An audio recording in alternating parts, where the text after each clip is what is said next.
ബദറിലേക്ക് പുറപ്പെടണം, മുഹമ്മദിനെ വകവരുത്തണം സല്ലല്ലാഹു അലൈഹി വസല്ലം, സഹാബിമാരെ വകവരുത്തണം. ലാ ഇലാഹ ഇല്ലല്ലാഹ് മുഹമ്മദുർ റസൂലുള്ളാഹി ഇവിടെ വളരാൻ അനുവദിച്ചുകൂടാ. കട്ടായം പറഞ്ഞുകൊണ്ട് അബൂജഹിൽ ഇറങ്ങിത്തിരിക്കുകയാണ്. വമ്പിച്ച ഒരു പടയെയും കൊണ്ട്, 1000-ഓളം വരുന്ന സംഘത്തെയും കൊണ്ട് ഇറങ്ങുന്ന നേരത്ത് അതാ പരിശുദ്ധ കഅബാലയത്തിന്റെ ഖില്ല പിടിച്ചുകൊണ്ട് ആ കഅബയുടെ സമീപത്ത് പോയി നിന്നുകൊണ്ട് അബൂജഹിൽ ദുആ ചെയ്യുകയാണ്. പ്രാർത്ഥിക്കുന്നത് അബൂജഹിലാണ്, പ്രാർത്ഥിക്കുന്നത് കഅബാലയത്തിന്റെ സമീപത്ത് വെച്ചാണ്. ആ കഅബക്ക് സമീപത്ത് നിന്നുകൊണ്ട് അബൂജഹിൽ പ്രാർത്ഥിക്കുന്നത് ഇതാ: ഞങ്ങൾ പോരാട്ടത്തിന് പോകുന്നു, ഞങ്ങളിൽ ആരാണ് സത്യത്തിന്റെ കക്ഷി എന്ന് ഇറയോനെ നിനക്കറിയാം.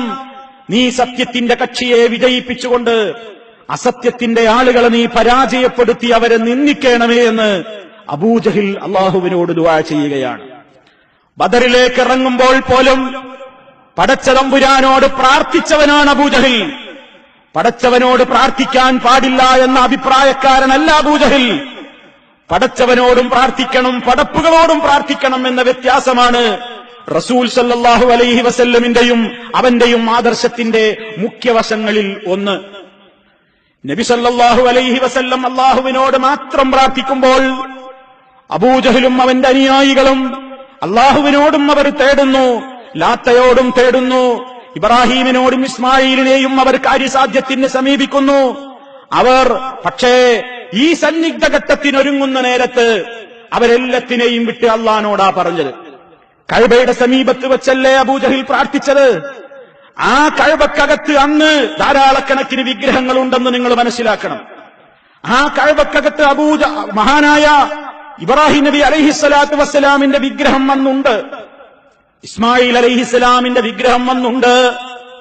അങ്ങനെ ധാരാളം വിഗ്രഹങ്ങൾ ആ കഅബയുടെ സമീപത്തും പരിസരങ്ങളിലും അകത്തുമൊക്കെയായിട്ടുണ്ട്. എന്നിട്ടും അവിടെ വെച്ച് ദുആ ചെയ്യുമ്പോൾ പോലും അബൂജഹിൽ അള്ളാഹിനോടാണ് ദുആ ചെയ്യുന്നത്. കാരണം അവന്റെയും ഉള്ളിന്റെ ഉള്ളിലുണ്ട് പ്രയാസം വരുന്ന ഘട്ടത്തിൽ രക്ഷിക്കാൻ അല്ലാഹയല്ലാതെയില്ല. അതുകൊണ്ടാണ് അറേബ്യൻ മുശ്രിക്കുകൾ പോലും കപ്പലിൽ യാത്ര ചെയ്തുകൊണ്ടിരിക്കുമ്പോൾ കാറ്റും കോളും വന്ന് സമുദ്രത്തിൽ വെച്ച്, കടലിൽ വെച്ച് വെള്ളത്തിൽ മുങ്ങിപ്പോകുമെന്ന ഘട്ടം വന്നാൽ ഖുർആൻ അവരെ സംബന്ധിച്ചു പറയുന്നുണ്ട്: വഇദാ ഗശിയഹും മൗജുൻ കല്ലുലൽ ദഅവുല്ലാഹ മുഖ്ലിസീന ലഹുദ്ദീൻ. തിരമാലകൾ അവരെ വന്ന് ആവരണം ചെയ്താൽ അവരതാ വിളിക്കുന്നു, അള്ളാനെ വിളിക്കുന്നു.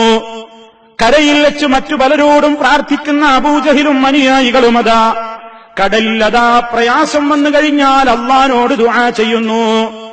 ഇവിടെ നിങ്ങൾ മനസ്സിലാക്കണം, ബദരീങ്ങളുടെ മുഖ്യ ശത്രുവായ അബൂജഹിലും അവന്റെ അനുയായികളും അള്ളാഹിനോട് പ്രാർത്ഥിക്കാൻ പാടില്ലെന്ന് വിശ്വസിക്കുന്ന കക്ഷികളല്ല.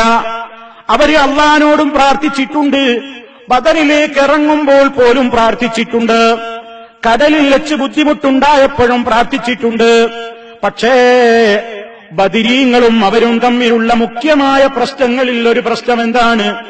ബദരീങ്ങളും ബദരീങ്ങളുടെ നേതാവായ നബി സല്ലല്ലാഹു അലൈഹി വസല്ലമയും പ്രതിസന്ധി ഘട്ടങ്ങളിൽ മാത്രമല്ല ഏത് ഘട്ടങ്ങളിലും അല്ലാഹു സുബ്ഹാനഹു വ തആലയോടല്ലാതെ പ്രാർത്ഥിച്ചിട്ടില്ല, റബ്ബിന് വേണ്ടിയല്ലാതെ നേർച്ച ചെയ്തിട്ടില്ല, റബ്ബിന് വേണ്ടിയല്ലാതെ അറിവ് നടത്തിയിട്ടില്ല.